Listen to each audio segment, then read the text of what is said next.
వ్యాధి పేరు చెప్పి మందు అడిగాడు. అతను ట్యాబ్లెట్ ఇచ్చాడు. ఆయన ఆ ట్యాబ్లెట్ చూసి అన్నాడు, ఇది 15 రోజులు వాడానండి, తగ్గలేదన్నాడు. మెడికల్ షాప్ అతను అన్నాడు, ఎవరు రాశారని అడిగాడు.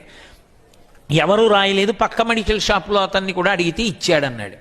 అతను అన్నాడు, డాక్టర్కి చూపించుకోకపోయారా అన్నాడు. అంటే అతను నవ్వేసి, ఇంకేదైనా ఉంటే ఇద్దరు కాస్త చీప్గా ఉన్నది అన్నాడు.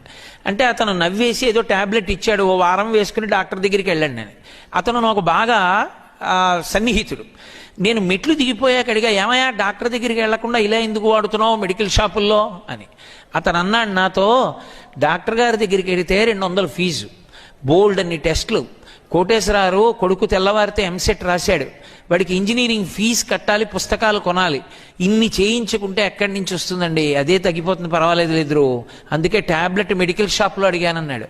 నాకు ఎంత బాధేసిందో. తల్లిదండ్రులు వైద్యం చేయించు